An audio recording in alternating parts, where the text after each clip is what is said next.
नमस्कार, मैं विलास रुकड़े फिर स्वागत करता हूं आपका सुप्रीम पावर न्यूज पर एक नई खबर के साथ। चलिए शुरुआत करते हैं आज की नई खबर की। खबर महाराष्ट्र के गोंदिया से अदानी पावर प्लांट से हजारों लोगों की काया पलट होगी। यह बिजली गुजरात अन्य जगह देकर कंट्राटी कर्मचारियों को सिर्फ 10,000 से भूखे मरने मजबूर कर रहे अदानी पावर सांसद प्रशांत पटोले का आरोप। गोंदिया विगत 20 दिनों से विभिन्न मांग हेतु हजारों कंट्राटी कर्मचारी आंदोलन पर बैठे, किंतु उनको वहां से हटाने लगे अदानी ने उनको अभी तक मांगे पूर्ण न करके सूत्र अनुसार कुछ नेता मीडिया कभी जुगाड़ करके रखी है। मांग पूर्ण करने हेतु जिले के सांसद प्रशांत पटोले ने शीघ्र मांगे पूर्ण कर अदानी से पॉल्यूशन से बीमार हो रहे लोगों का शासन ध्यान दे पाएंगे, ऐसा कहा। महाराष्ट्र गोंदिया से सतीश पारधी की रिपोर्ट। पण तुम्हाला माहित पाहिजे काय देशामध्ये चालू काय। फक्त जातीला धर्मामध्ये गुंतवण्याचा आणि भेदभाव करण्याचा काम त्या सरकारचं चालू आहे। साधारण माणसाला लागते का सांगा, अन्न वस्त्र निवारा आहे का नाही, पण प्रत्येकाला भेटतोय का? आता तुम्ही विचार करा, घर आता हे घर बनवताना सरकारला माहित पाहिजे आपल्या देशामध्ये लोक किती आहेत, येणाऱ्या 50 ते 100 वर्षामध्ये किती होतील, जेव्हा एका मिनिटाला 25 ते 30 पैदा होऊन राहिले आणि फक्त 12च मरून राहिले, तर आपली जनसंख्या किती वर्षानंतर किती होणार आहे? मग त्याच्यासाठी ज्या मूलभूत सुविधा आहेत त्या भेटायला पाहिजे का नाही? मग त्यासाठी शर्ट आहे, जेवण आहे, पाणी आहे, शिक्षण आहे, नोकऱ्या आहे, काही बिमार झाला तर बिमारीचा पैसा आहे, हा सगळा भेटायला पाहिजे का नाही? पण हे सरकार देऊन राहिली का? योजना चांगल्या काढते, आम्ही त्यांच्या सपोर्ट मध्ये आहोत, योजना सगळ्या चांगल्या आहे, पण त्याच्या इम्प्लिमेंट करून राहिले का आणि त्याची प्लॅनिंग बनवून राहिले का? काय सेन्सेक्स आहे ज्यात एक जनगणना जे केलं आहे ते 2011 मध्ये किती लोकसंख्या होती आणि आता 2025 चालू आहे, त्याच्या हिशोबाने योजना बनवते। फक्त तिथं मोबाईलवर आणि तिथं स्टेजवर सांगायचं, संसद मध्ये सांगायचं का 2 करोड घरं बनवून राहिले। आता 2 करोडची आवश्यकता आहे का? आकडा मोठा आहे, जे आकडे तर मनमाने मोठेच मोठे सांगतात ते कोणत्या गोष्टीचे। अरे तुमच्या जनगणनाच नाही झाली, वरून जातीने जनगणना नाही झाली, मग कोणत्या जातीला किती घर द्यायचे हे तुमचं आहे का? स्पष्ट लिस्ट आहे का? मग घर कसे द्याल तुम्ही सांगा? यांच्याकडे जो डाटाच नाही तो 2011चा डाटा आहे, 2025 चालू आहे, किती लोकसंख्या झाली हे माहितच नाही यांना, यांच्याकडे डाटा ना, मग घर कसं देतील? ही तफावत आहे का? ते घरकुलची योजना देऊन सणारी पण प्रत्येकाला घर अजूनपर्यंत नाही झाली। हे 2022-23 पर्यंत संपणार होती, आता 25 झाला, म्हणजे वाढवता राहतील ना, कधी संपू नाही शकत, कारण का यांना माहितच नाही का आपल्या देशामध्ये लोक किती आहेत। आता डाटा कुठचा घेतात? ग्रामसभेतला घेतात, आहे का नाही ताई? सगळ्या इथं सरपंच संघटना आहे, मला तुमच्यावर आरोप नाही करायचा आहे, पण ओरिजिनल सत्य परिस्थिती आहे ते अशी आहे का ग्रामसभा जेव्हा घेता तिथं कोणी अधिकारी नसते, राहते का कोणी व्हिडिओ तुमच्या याच्यामध्ये? आणि तुमच्या मीटिंग मध्ये स्वतः सरपंचच असतो, बाकी तर सगळे राहतच नाही, मग त्याच्यामध्ये पार्टीबाजी आली। आज आपल्या देशातले लोक आहेत, कोणत्याही पक्षाचे असो, कोणत्याही धर्माचे असो, प्रत्येकाला घर भेटला पाहिजे का नाही?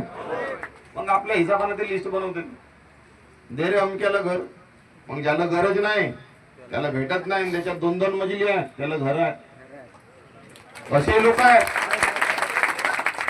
आहेत तुम्हाला सांगतो का, जेव्हा घरासाठी जाते त्याच्या घर दुसऱ्यानेच बनवला राहते, त्याला कसा घर भेटल? ऑलरेडी तर भेटला।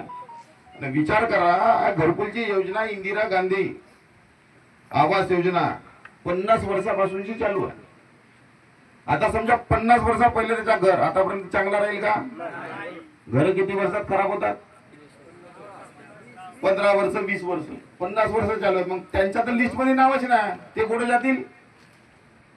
आणि क्वालिटी तर एवढी चांगली आहे का घर तर बिलकुल एका वर्षामध्येच बढिया होऊन जाते, वरून त्याची किंमत किती? ग्रामीणसाठी किती? 1,30,000, शहरासाठी किती? 2.5 लाख। तफावत का बरं आहे? तुमच्या सिमेंट शहरातून येते, लोहा तुमच्या शहरातून येते, मग शहरवाल्यांना जास्त पैसे आणि ग्रामीण वाल्याला, आणि मग पाण्याचा पैसा ते इथं काढतात ना, काढतात का नाही? 28,000 ते मग रेती अवेलेबल करून नाही देत, रेती ते चोरी माहिती आहे आता. लोकसभा क्षेत्र में अदानी पावर प्लांट है तिरोड़ा में। पावर प्लांट इसीलिए यहाँ पे लाया गया कि लोगों को रोजगार मिलेगा, बिजली मिलेंगी और यहाँ के लोगों का उद्धार होगा। लेकिन आज परिस्थिति ऐसे है कि अदानी पावर प्लांट की वजह से ही हम लोग बीमार हो रहे हैं, हमारा पूरा जिला बीमार हो रहा है। इसके कारण है, पहले तो ये पोल्यूशन फैलाते हैं, केमिकल्स वगैरह नदी नाले में जा रहा है। रामाटोला गांव की तो बहुत हालत खराब है। उसके बाद में डस्ट उड़ती है, तो डस्ट के कारण लोग बीमार हो रहे हैं। सीओपीडी जैसे बड़ी बड़ी बीमारियां यहाँ पे लोगों को हो रही है। तीसरी जो बात है, यहाँ पे कोयला लाते हैं और डस्ट जाती है, वो और लोड रहते हैं ट्रक, उसके कारण रास्ते खराब हो रहे थे। यहाँ पे इंफ्रास्ट्रक्चर जो अपने आप का तो पहले ही कमजोर है, उसके कारण पोल्यूशन भी हो रहा है, रोड भी खराब हो रहे हैं, यहाँ के लोगों को रोजगार भी नहीं है, रोजगार भी है तो वो भी पैसे उनके बराबर नहीं मिल रहे, ठेकेदारी सिस्टम है यहाँ पे। आज इनके खिलाफ में इनके 4 से 5 हजार जो वर्कर है वो वहाँ पे धरने आंदोलन पे वहाँ पे बैठे हुए हैं। बिल्कुल। आज ठीक है, सरकार का प्रेशर है, अपने को बिजली की गरज है करके बाहर से लोग ला रहे हैं, लेकिन इनका क्या होगा? ये वहाँ पे 70 से 80% यहाँ के लोकल लोग हैं वहाँ पे काम करने वाले, वो कहाँ जाएंगे? आज 20 दिन से वो अनशन पे बैठे हुए हैं, उनकी मांगे जेन्युइन है। बहुत सारे लोग हैं जिनको ग्रेजुएटी नहीं मिल रही है, बहुत सारे लोग हैं जो बेसिक जो लेबर एक्ट के तहत उनको पेमेंट दिया जाता है, लेकिन 10,000 से सही में घर चलता है क्या? ये सरकार को गहन विचार करने की जरूरत है कि 10,000 रुपये में क्या उनका घर चलता है क्या, जबकि हर चीज पे सरकार जीएसटी वसूल करती है। तो ये ऐसी पोजीशन में वो कैसे जिएंगे? हर घर में 4 मेंबर रहते मिनिमम, उसकी पत्नी और 2 अगर बच्चे ने, तो एक बच्चा भी हुआ तो उसकी पढ़ाई और बाकी की शिक्षा और उसका घर कैसे चलेगा? तो उनकी मांग जेन्युइन है। ये कंपनी में ये शायद उनका इंश्योरेंस निकाला हुआ है, लेकिन इंश्योरेंस के नाम पे कई जने उनको पैसे नहीं मिल रहा है। आज काफी पेशेंट से वहाँ पे मिला जो ट्रीटमेंट लिए, प्राइवेट में ट्रीटमेंट लिए, गवर्नमेंट में ट्रीटमेंट लिए, उनका खर्चा लाखों रुपया, लेकिन इन कंपनी में 1 भी रुपया नहीं दिया। ये बोलती है हमारे लोग ही नहीं है, ये ठेकेदार के लोग हैं। अरे कहाँ जाएंगे? तुम्हारे लिए काम कर रहे हैं, तुम्हारे लिए कंपनी बड़ी कर रहे हैं। आज अदानी का प्लान इतना बड़ा नाम है, किसकी वजह से? ऐसे छोटे कामगार लोगों की वजह से। उनका ख्याल रखने का काम इनका पावर प्लांट का नहीं है क्या? ये बोलते हैं सरकार से लड़ो। सरकार से कैसे लड़ेंगे? अरे तुम्हारे पास 12-12 साल से काम कर रहे हैं, उनका पेमेंट कैसे बढ़ने को ना? 10,000 का 10,000, ये क्या न्याय है क्या? इनके खिलाफ में जो भी आंदोलन हो रहा है वो बिल्कुल जेन्युइन है। ये अदानी पावर प्लांट का यहाँ पे कोई भी फायदा यहाँ के लोगों को नहीं हो रहा, ये चूसने का काम कर रहे हैं। अंग्रेजों में भी इनको इतना नहीं चूसा इंडिया को जितना ये लोग सामान्य पब्लिक को चूसने का काम कर रहे हैं। हमारे राहुल जी गांधी हमेशा विरोध में रहे हैं, क्योंकि मोदी सरकार सिर्फ बेचने का काम, इंडिया को बेचने का काम, ये प्राइवेट ऐसे 2-3 लोग अदानी अंबानी इनको बेचने का काम कर रहे हैं। हर चीज है, पोर्ट पे इनका राज है, स्कूलों पे इनका राज है, रेलवे स्टेशन पे इनका राज है, प्राइवेट में आज देखो ऑर्डिनेंस फैक्ट्री जैसे वहां पे इनका राज है। कोई भी चीज देखो आप, एयरपोर्ट से लेके तो जहाज के पोर्ट, वहां पे इनका ही राज चल रहा है। तो क्या कर रही है सरकार? सही में लोगों के साथ में, अपने देशवासियों के साथ में कि इनके खिलाफ में?